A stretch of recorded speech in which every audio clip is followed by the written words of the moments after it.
Hello, I'm Amanda Gore, and here we are at part 3 of being a great 21st century leader.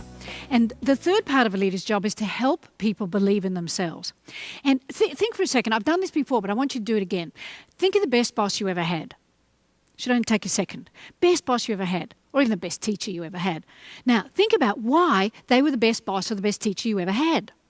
And all the answers you come up with will be feelings. But if you boil all those feelings down, you're going to find that the core of those feelings is that that person believed in you. And they felt you could do more than you believed you could do yourself. And belief in your own ability is a better predictor of success than any level of skill. And so in essence, the most powerful way you can help people believe in themselves is for you to believe in them. Because non-verbal communication is extraordinarily powerful. You'll all have heard of it. You'll think, I know, this means people are closed off to your body language. Well, no, it's not. Often people are freezing cold. That's why they're doing this. So be very careful of just reading body language as it is. Much more non-verbal communication comes through vocal variety and voice tones and micro-muscle changes in your face and body. And I describe it as if we're all walking around with invisible fish bowls on our heads. And in these fish bowls are sparkly bits. And my sparkly bits and your sparkly bits talk to each other all the time. And if what's coming out of my sparkly bits doesn't match what's coming out of my mouth, guess what you pick up? Always the sparkly bits, always. And so you remember this, I just have a little symbol. Ta-da! These are the most important thing anyone will ever teach you about communicating. Because whatever you're saying to yourself inside your head is going bam out your sparkly bit. Haven't you ever walked into the house at night and you sense something is wrong? And you say, what's wrong? And you hear nothing. And you know things are very, very wrong. See, you can't hide sparkly bits. Haven't you ever met somebody at a party or an interview or in a workplace and you go, I don't know, they seemed really nice, but just something didn't quite click, something didn't seem right? That's because this didn't match this. So whenever you're communicating with somebody, you want to make sure that what you're saying to yourself about them matches what's coming out of your mouth. Like, you can't go and have some person and you think they're a jerk and you walk up to them and go, oh, you're an idiot, you're an idiot. I knew you had screwed this. I can't believe you did this again. But your mouth says, great job. You can't do that. So if you want people to feel that you believe in them, you have to actually believe in them. You have to look at the story you're telling yourself about them. Because the story is what comes out of your sparkly bits. So I've got a couple of tips for you. Now, this is a way for you to think so you really actually do feel good about other people and you care about them and so they can know it. And the first is we forget to honour people. I was listening to Gary Smalley, who's a wonderful Christian relationship expert, and one day on the radio, and he was saying that we're forgetting to honour other people. And the second he said the word honour, I had this image in my mind of my little 2-year-old nephew. He's 25 now, but he's my baby. And he's running up to me. I used to come into my sister's driveway, which is a really long driveway, and I go, yoo-hoo! And this little blonde bullet would come running towards me with his arms outstretched. I'd go, Amanda, have you ever had a child do that to you? If you haven't, rent one. It's the most fantastic. It's like joy on a stick. It is the most fantastic feeling. And I thought about it afterwards, and that sense of, oh, it's you. That's honouring. And think about it in the early days of a relationship, when you're madly in love with somebody or you're keen on them. And it's like Thursday. And all day Thursday, you're going out Friday night, you're thinking, whoa, buddy, this is going to be so good, this is going to be so good. And Friday night comes, and you're there, and the door opens, and you both look at each other, and at a sparkly bit level, not out loud, you go, oh, it's you. And the other person go, oh, it's you. Now, you don't do it out loud because I think you were a dork, but that's what's going on underneath. Well, the relationship goes on for a while, and you become more familiar, and it's like, oh, it's you. Oh, it's you. Eventually, it's, it's you. See, same words, different sparkly bits. That's how powerful sparkly bits are. So, the first thing is, you want to start honouring other people. Now, if you're watching this in Australia or England, I'll just write you there because it's, you are over there. Anyway, so you want to start honouring people that, it's you. Now, quietly say that to yourself when you're with somebody in the workplace or at home, even your teenager. You can say it out loud to your teenager and they go, oh, Mum, Dad, you're such a dork. But inside, their little hearts are going to be doing a dance. Now, the second thing is That stands for Make Me Feel Special.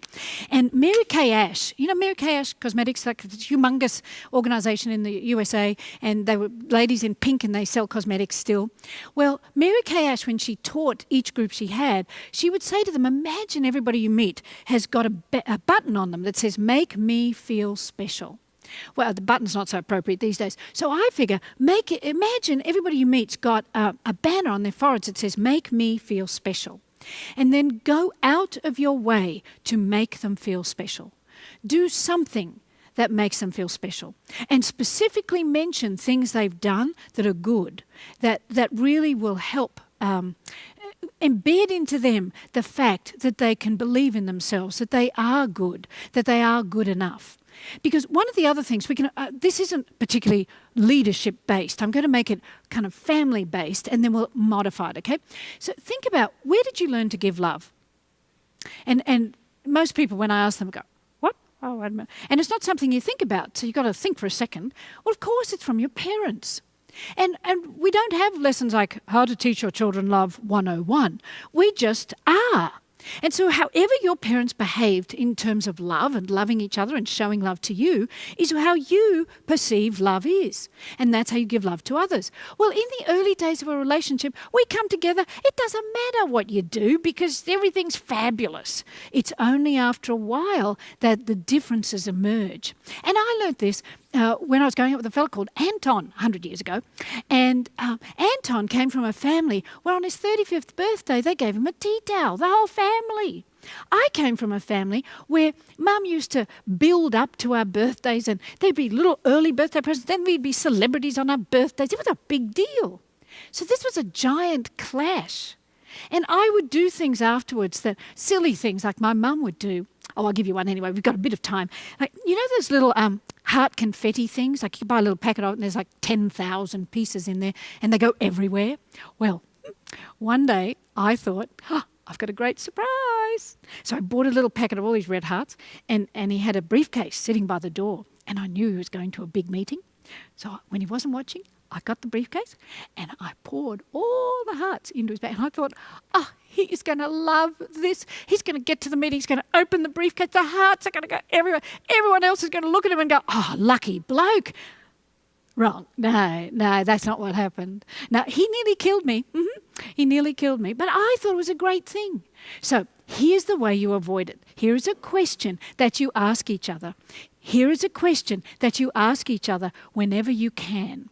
And particularly in the early days of a relationship, right? Ready?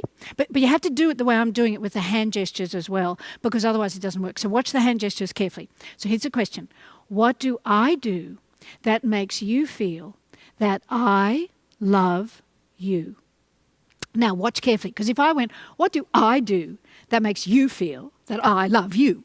You're there getting a head injury because the words, the non-verbals are coming so hard. Or watch this one. What do I do that makes you feel that I love you? My sparkly bit said to you, I don't give a rat's about you. I'm more concerned about myself. So here it is again, the right way. What do I do, nice and gently, that makes you feel that I love you? Now, don't do this at work because you'll be sued. So we're going to modify it for the workplace.